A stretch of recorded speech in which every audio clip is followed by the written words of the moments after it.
Hello everyone, welcome back to the channel. I'm going to do some rust proofing on Lucy today. I'm going to show you the stuff that I've got and where I'm going to be putting it. To actually show you rust proofing would be a bit pointless because obviously I'm going to be in the way a bit, so you won't really see a lot, but I'll show you what stuff I'm going to use. Right, so it's called Bilt Hamber Dynax S50.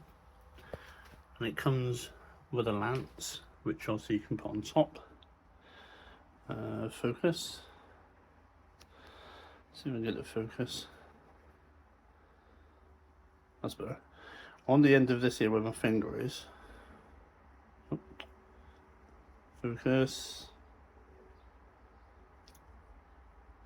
Yeah, literally just there. There's a little bit with all hose all around it, which is where your spray comes out. And in the doors, so there's Lucy. In the doors, what I was thinking of doing was posi drive screwdriver there, 2 posi drive screws there, posi drive screw there, take all that lot off, and then get a trim removal clip and pick all this off. But on the bottom of my door you can see there's a row of holes where there would normally be a trim bit, so I'll show you that. Alright, nice white garage now, a lot better, a lot cooler than today. It's warm outside and it is in here. So what I saw was that this for the holes. So it's ideal for doing the bottoms of the doors.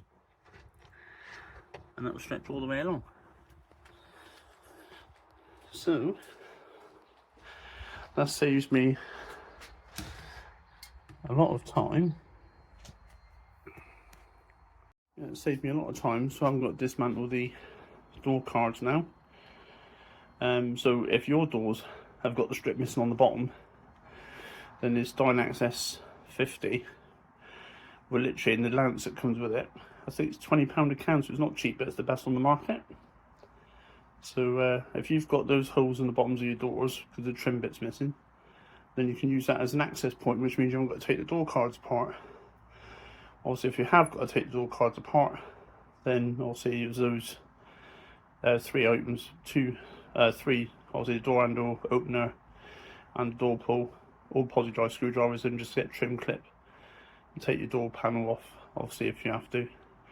I'm going to do the offside chassis leg today with the brake reservoir is. I think there's a plate around that, which is some posi drive screwdrivers I've got to take off. Undo the sill covers.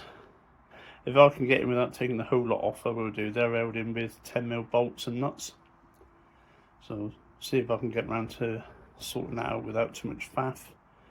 The near side chassis leg I'm going to have a look at, because I may have to drill a hole in the side of the chassis leg so I can get some rust proofing stuff in there, but cross that bridge when I come to it.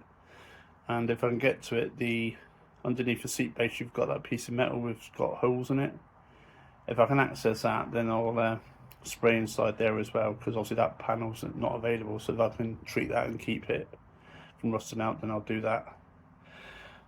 If you lift out your back seat, you'll see there's all these holes.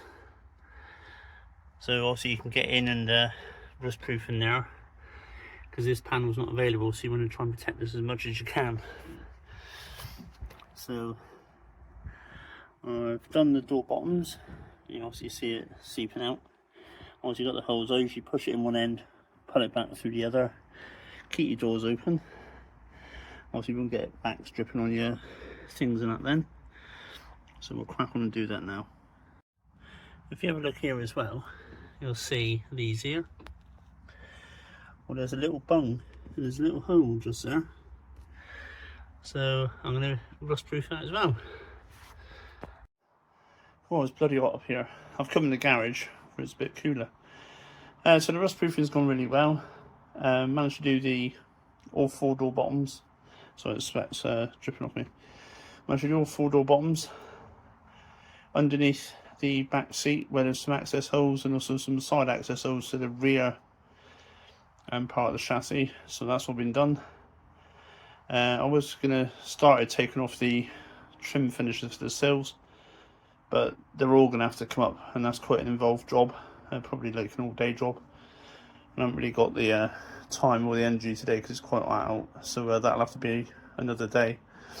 I thought I was gonna have to take the carpet up to do the chassis leg on the offside in via the brake reservoir, but when I looked underneath, there's actually a hole in the side of the chassis leg which should actually be there. So I managed to get the Bilt Hamber and push it along towards the front, do that, push it along towards the back, do that. So I went to do the left hand side, but obviously because the exhaust is in the way, the holes are obviously on the opposite side, so the only way I'm going to be able to do that is by jacking the car up. So that'll have to be another day. So yeah, so the Rustproofing's gone like quite well today. Really easy to apply. I recommend it. I'll leave a link in the description in the video. If you buy it from Bilt Hamber direct, it's normally quite cheap. It's $19.99 per can, obviously whatever the shipping cost is. There were other places that did it cheaper, but they were out of stock for obvious reasons. But yeah, £20 for big cans, not too bad. So, and I've used one can, so literally 2 cans would be more than enough to do a Morris Minor. So yeah, let's see how well that lasts. But it's supposed to be the top of its game, and you haven't got to put it in a bowl of hot water to make it less solidified. It's literally straight out of the can, job done. So it's really easy to apply. So if you're thinking of Rustproofing your moggy, then I'll recommend that stuff very highly. So yeah, thanks very much for watching the video, guys. I did do a outro earlier on, but then I did a bit more filming, so I didn't realise.